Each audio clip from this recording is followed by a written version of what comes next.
Orain Xabi Kamarerorekin gaude, Urtz taldeko abeslaria, eta haien lan berria aurkeztera etorri zaigu. Kaixo, arratsaldeon. Kaixo, arratsaldeon. Zer moduz? Oso ondo, oso gustora. Disko berria, ez? Kaleratu duzue, zabaldu bateak? Bai. Eta ze ate nahi dituzue zabaldu? Bueno, ideia pixka da, ate bat zabaltzen dugun bakoitzean, aukera berri baten aurrean aurkitzen gara, ez. Egunero gaude ateak ireki, zabaltzen eta ixten. Eta, aukera atea irekitzerakoan, esperientzia berri baten aurrean aurkitzen zera. Eta hortaz aparte, diskoari izena ematen dio zabaldu bateak, gero barnean badago abesti bat zabaldu bateak izenekoa. Eta horrek bereziki hitz egiten du pixkat migrazioaren drama orain Mediterranean gertatzen ari den guzti horrekin, saiatu geha abesti sentikor bat eta errespetu handiz egindako abestia da eta era berean diskoari ematen dio. Hau 8. diskoa da, eta esango zenuke desberdina dela beste guztietatik? Disko bakoitzak badu bere izaera, inoiz ez ditugu bateak itxi estilo desberdinei. Berez, diska guztietan aurkitu zaitezke musika mota ezberdinekin, abesti kaineroagoa direna, beste batzu lasaiagoak. Eta oraingo honetan ere berdin gertatzen da, abesti oso desberdinak daude lan honetan. Eta denek badute lotura bat, ez, azkenean bizitza bezala.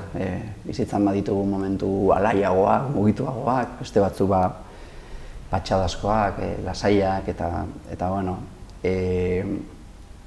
horrela izan da urte guzti hauetan eramaten utzi geha, azkenean mugarik jarri gabe, ez musika aldetik eta ez hitzetan ere. Eta uste duzu, adibidez, lehenengo diskoa entzuten baduzu, loturaren bat dago honekin? Mantentzen da igual esentzia edo zerbait hor? Bai, azkenean, instrumentuen aldetik eta ahotsa hor dago, gaztetxoagoa nintzen garai hartan. Eta hori gertzen da asko, ez, azkenean, goita baina gehiago, ez? Pasa dira, eta azkenean norberaren bizitzan ere, gaztetxoa zarenean ikuste dituzu argazkiak txikia zinenean, ikuste dituzu oraingo argazkiak, eta desberdintasuna daude, pertsona berdina da, azkenean esentzia edo berdina da, baina esperientziak ematen dizkizun ezaugarri biek, azkeneko diska honetan beste modu batean ikusten duzu mundua, eta espresatzeko modua agian aldatu da, edo herramientak. Eta gizartea ere suposatzen dut aldatu dela pila bat. Baita ere, bai.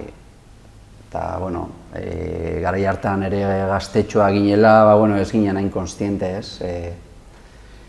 Beste, garai hartan geneukan ilusioa, eta, modu batean zan, eta gaur egun, beste modu batean ematen zu, azkenean. Pertsona bakoitzaren bizitzan pentsatzen dut horrela dela, arlo guztietan. Ez da berdin gazte aroan, gazte garaian eta heldutasunean, ez? Baina badago beti zeo zer hor mantentzen duena esentzia hori, azkenean nahiz eta aldaketak egon diren taldean, badago lotura bat hor, eta zerikusia baduela aurrekoa eta oraingoa ziur baietz. Eta hasieratik mantentzen den taldekide bakarra zuzara, uste dut, ez? Momentu honetan, bai, aldaketa asko egon dira. Urtzen historioa jarraitu duenak, badaki gure lehenengo etapan hori izan zen lehenengo aldaketa potente bat. hasieran Asier, Bitor, Josu eta ni ginen taldean. 10 urtetara edo Bitor eta Asier joan behar izan ziren, eta Ritxi eta Javi etorri ziren, eta taldekide berriak izan genituen, eta beste etapa polit bat pasa genuen elkarrekin. Orduan eten bat egon zen, hor taldearekin gelditzea erabaki genuen. Bueltan berriro hasiera oka bueltatu ginen, baina ez da arraza azkenean eolako proiektuekin eta entsaioak eta adin honekin ere areta zailago, bakoitza baditu bere konpromesuak. Eta orain taldekide berriekin nago, Bitor falta ezin zuen jarraitu, Jorge ezagutu genuen, Jorgeren bitartez gero Dani Vicente, Ander baterian, eta oso gustora nago beraiekin, asko lagundu diate, ideia ulertzen dute, eta beti danik urtzen musika txikitatik ere entzun dute, eta oso barneratua daukate eurek, eta holaxean, oso ondo. Eta taldekideak aldatzen direnean, suposatzen dut lan egiteko moduan nolabait ere aldatuko dela? Jo, bai. Bai, orain bereziki, bai gerri dudala, gu hasieran hasi ginenean, taldea eman genuen kasete bat zintakin, eta baten genuen botoi gorriari, eta hor grabatzen genuen dana. Eta, atzera botatzen genuen, eta berriro entzun, eta horren gainean beste grabaketa bat, eta horrela goten ginen gaur egun ordenagailuak, teknologia berriak, eta berriek asko aurrezten dute bai denbora aldetik, eta askoz ere soinu hobeagoak dituzu, eta abesti baten ideia egiteko, grabatzeko erraztasun handia daude. Eta zentzu horretan bai igerri dudala, orain nire taldekide berriek asko erakutsi diate, ni pixka galduta ibili naiz teknologi berri hauekin, eta egia esan, badia herramienta oso interesgarriak gaur egun. Eta nola konposatzen dituzue abestiak? Nork egiten ditu letrak, adibidez? Normalean nik egin bat konposatzerako orduan ia beti musikatik hasi izan naiz. Melodiak, konponketak, ritmoak, eta melodia eta melodia horiek nolabait letra edo sentsazio desberdinak sortzen dizkizu, eta horren inguruan gero landu egiten ditugu letrak, ez? Batzuetan musikarekin batera etortzen dira hitzak. Normalean musika da lehenengo eta gero hitzak sartzen ditugu. Eta kasu honetan, diska honetan, nik abestiak urtzentzako prestatu nituen, aldaketa guzti hauek egon aurretik musikak konposatutak nituen, eta gero Iñaki Lazkano, gure txikitatik lagundu dudan Iñaki Lazkano, beti taldean, ez zaio inoiz ikusi, baina berak egin duen lana beti izan da oso aberasgarria eta importantea taldearentzako. Eta ideia horiek berari transmititu eta elkarrekin lana egin dugu kasu honetan, eta asko lagundu dit hitzak eta txukuntzeko, eta beste diskaetan taldekide desberdinek egin izan ditugu abestiak. Eta inspirazio bezala baduzue horrela beste talderen bat, edo?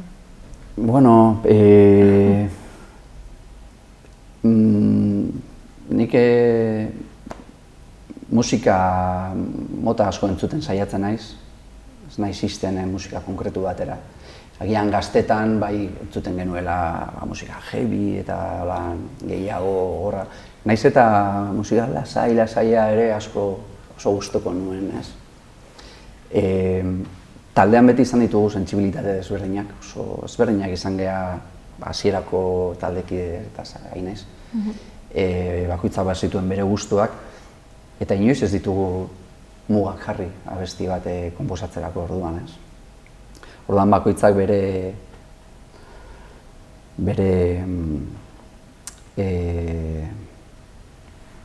Bere inspirazioa. Bere inspirazioa, bai, bere aldea eman du.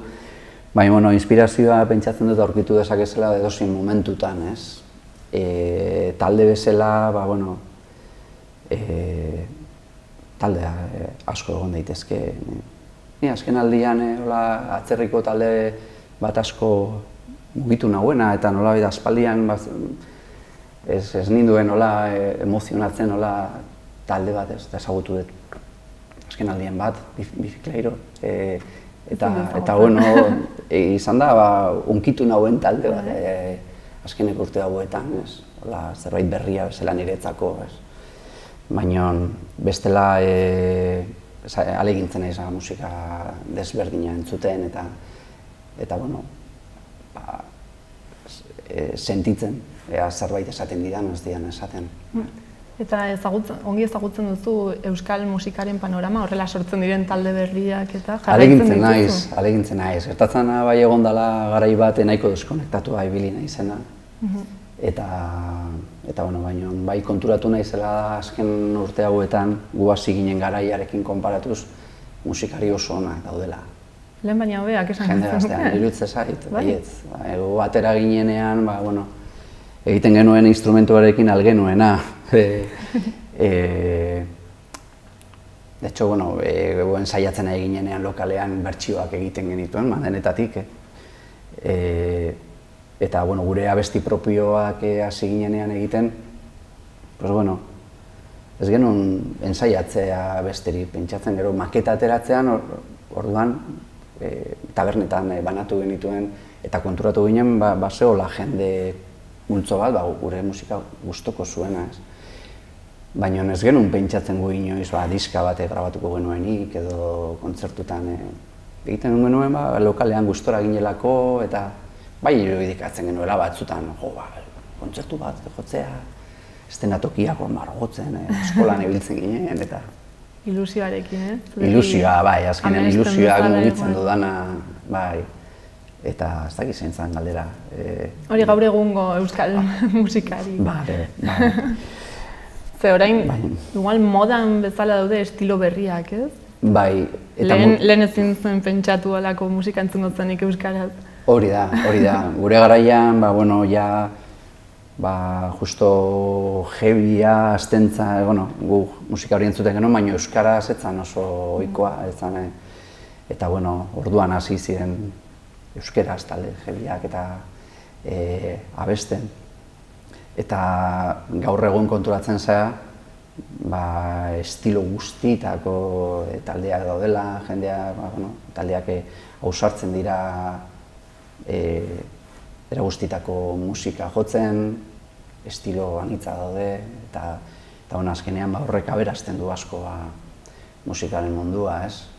Gaur egun pentsatzen dute euskaraz musika mota danak egiten direla, eta baina hori, iruditzen zait musikariak oso onak daudela, bai. Eta gu garai hartan, neure burua ikusten du garai hartan, kontzeptuak ematen genituenean eta egiten genuen algenuena, baina bai iruditzen zaite aldea dagoela, bai. Dena den askotan nostalgiaz bezala, ez? Hitz egiten da lehengo, komentatzen da bezala 80 eta 90 markadetako euskal taldeak hobeak zirela. Hori esaten da, ez? Horrela... Izan ziren oso zerbestenteak, oso jende asko hurbiltzen zen kontzertutara, kontzertu asko zeuden, jendea mugitzen zen herri batetik bestera, eta kontzertuak eta bizi ziren oso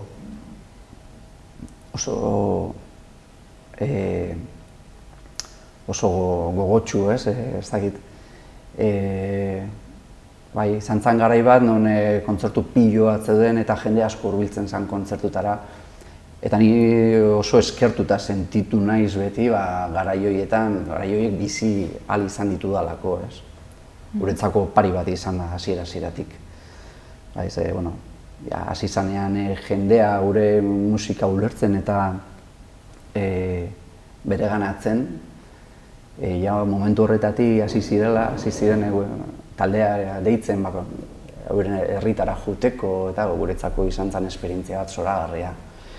Eta bueno, egia da sorte handia izan genuelako, bizi izan genuelako garai bat, non jendeak batzuen denbora musika hori entzuteko, abestiak barneratzeko, eta bueno, badira zenbait abesti sortu dituzunak, eta konturatzen zara pertsona batzuentzako banda sonoro, bere bizitza banda sonoro txikitxo batean bihurtu dela, ez? Gaur egun iruditzen zait oso zaila dela hori. Abesti batek lekua edukitzeko pertsona baten bizitzan konplexua da. Musika asko dago eta sakelean gazteek eramaten dute musika, munduko musika guztia, ez? Eta, bueno, ulertzen dut, abesti bat zure bizitzan sartzen denean eta, bueno, modan dagoen zerbait ez denean eta bizitzan barneratuta daukasunean horrek garrantzia handia du. Eta orain jendeari gehiago kostatzen zaio kontzertuetara mugitzea?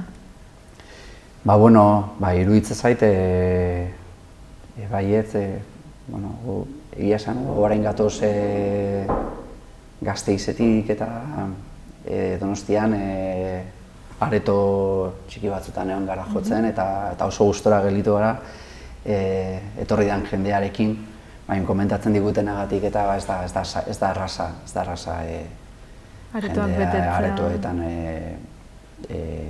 aretoetan sartzea eta badira zenbait talde betetzen dituztela momentuan, ez? Horre goian dauden taldeak eta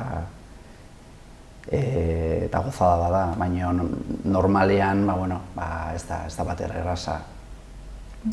Eta baina esperientzia bezala aberasgarria. Eta zuen kontzertuetara joaten den jendea, ze adinekoa da, ze hainbeste urte zibilizarete zen, ez? Lehengo larun batean Donostin dokan jo genuen, eta jende nagusitxoa bazegoen, gure hasierako garaitik kontzertutara etortzen zen jendea. Oso polita izan zen, oso hunkigarria, zen historia asko entzun genituen, eta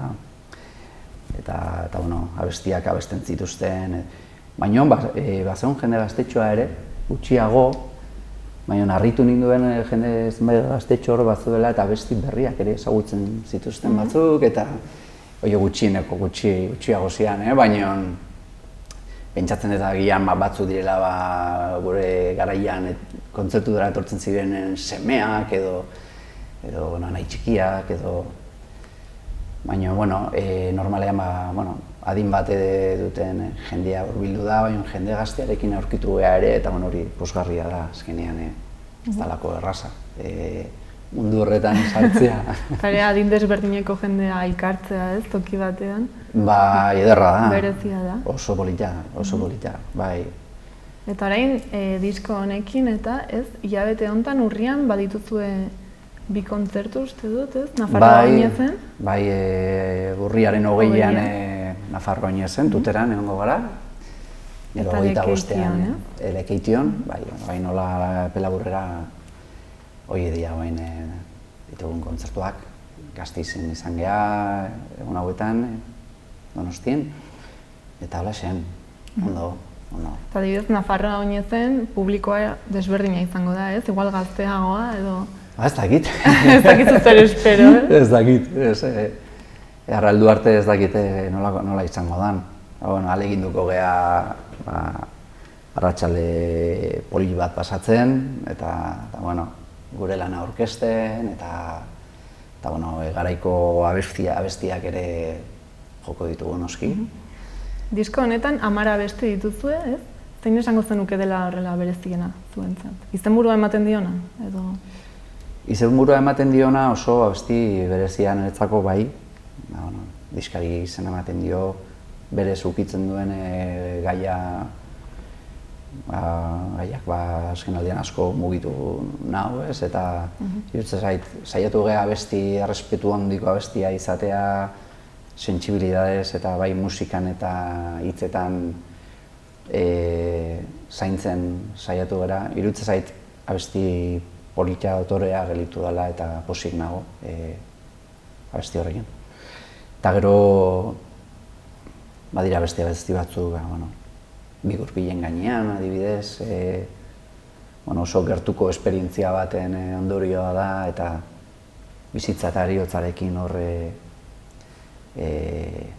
borrokan egon zen neskatu baten historia da, eta horri buruz, azkenean denek badute bere historioa, eta baina, argia, bestia, pixka bat lasaietara momentu honetan. Ez dakit zaratik, baina, abesti bakoitzak badu bere zentzua eta bere momentua, ez? Eta alik eta hoberen saiatu geha isladatzen momentu horretan sentitzen genuena. Sentimenduak zabaltzeko modu bat bezala ikusten duzu? Bai, azkenean, iruditzen zait azkenean denok barnean berdin garela. Pertsona bakoitza baditu esperientziak, baina esperientzia horiekin sentsazio, sentimendu, emozio berdinak izaten ditugu, bai postasunean, bai tristuran, minean, alaitasunean. Azkenean bizitzan pasa behar ditugu zenbait esperientzia politagoak, gogorragoak, baina bizipen desberdinekin iruditzen zait azkenean esentzian denok antzeko esperientziak bizitzea tokatzen zaigula. Eta abesti batek, horregatik askotan iradokizunarekin gustatu zaigu beti jokatzea, zeren pertsona bakoitzak interpretatu dezake abesti bat modu pertsonalago batean, ez?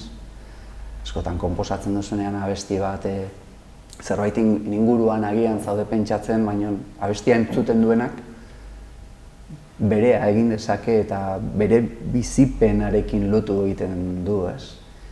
Eta pertsona horrekin hitz egiten duzunean, eta esate dizu, honi buruz hitz egiten duen abesti asko gustatzen zait. Eta esate dizu, honi buruz, nekien ni abesti honek, honi buruz hitz egin zezakeenik, ez? Niretzako abesti berri batean bihurtu da. Irekia izan daiteke, iruditzen zaite, ez eta letra konkretu bat eduki, modu askotan interpretatu daitekela, ez? Eta ederra da hori, sorpresak ekartze dizkizu, eta batzutan konturatzen zara, konposatu duzuna abesti horrek, beste esan nahi izan dezakela beste norbait izan ditzazkela. Eta orain, lan hau suposatzen dut saiatuko zaretela kontzertu gehiago ematen, ez, toki desberdinetan, eta gero asmoa baduzue jarraitzeko eta igual beste diskaren bat edo zerbait prestatzeko? Bai, ideia da, aurkezpenak egitea aretoetan, udan izan ditugu kontzertu batzuk, eta oso gustora, esperientzia oso polita izan da, aberasgarria, oso ondo. Taldekide berriekin oso gustora, oso ondo moldatzen geha, eta hala ere duda asko izan ditut, eta azkeneko 6 urteetan aldaketa asko egon dira taldean, eta nik nire buruare esaten nion, pena merezi du hain guzti honekin jarraitzea. Eta egia da duda asko izan ditu dela. Baina tarte horretan ni abestiak urtzentzako konposatzen aritu naiz, eta beti irudikatzen nuen batzutan errepidetik jutentzea, eta eraikin bat ikusten da amaitu gabe, abandonatuta horre, eta inoiz etxe batean edo erekin batean bihurtuko ez dena, ez? Eta jopena bat entzian, abesti hauek, holako itxura batekin geratzea. Eta, taldekideek animatu ninduten asko aurrera jarraitzen, eta, erronka baten aurrean, azkenean aurre egiten diozu edo utzi, ez? Eta, momentu konkretu batean aurrea egiten erabaki nuen, eta ez naiz damu, inolaz ere, esperientzia polita bizitzen nahi garelako, eta, abestiek aukera dutelako, nahi duenak entzuteko, ez? Eta, ondo. Dena den musikaz bizitzea oso zaila da, ez? Bai, zaila da. Azkenean, ni enaiz musikaz bizi, eta bueno, nire tarteak ateatzen ditut musikarako. Horrek bizia ematen dit, musika konposatzea, abestiekin aritzea, kontzertutan presentatzea eta bueno, publikoarekin konexio hori dagoenean horrek, azkenean nire kasuan musikarekin, beste bate, edozein arte mota edo lanekin gustora egiten direnean gauzak, horrek transmititzen, hor bizitzen dena, beti ematen zaiatzen zara eta asko jasotzen duzu ere, ez? Eta bueno, baina bizitzea, musikaz bizitzea, edarra esango litzake, baina momentuz. Ez da posible. Baina, musika beti izango da zure parte, ez? Bai, harri dago. Azkenean, duda askoren ondoren gero konturatzen zera eszenatoki batean zaudenean, edo diska grabatzen, edo guzti horrek sortarazten dizuna barnean, azkenean horrek erantzuna momentu horietan aurkitzen duzu. Pertsona denik gertatzen zaigu, azkenean gauza batean edo bestean zabiltzaben beti badira momentu edo zenbait ekintza edo bide edo gehiago betetzen zaituenak, ez? Eta nire kasuan musikak eta bai, betetzen nagoen mundua da. Eta orain bukatzeko, ez dakit zerbait esan nahi duzun edo zerbait faltatu izan den esateko? Haintxe hola naz konturatzen, eskerrak eman zuei. Zuri. Hemen lekutxo bat eta diska aurkezten eman dia duzuen aukeragatik. Eta zorionak egiten duzuen lanagatik. Mila esker, eta berdin. Eta jendea animatzen den Nafarroa oinetzen. Bai, eta zuen animatzen dugu. kontzertua ikustera, edo bestela Lekeition urriaren 25ean. Bai, eta saiatuko gara arratsalde edo gau eder bat pasatzen, eta elkarrekin konpartitu alba da, primeran. Oso ongi, mila esker, Xabi. Mila esker zuei, eskerrik asko.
Sekretu ilun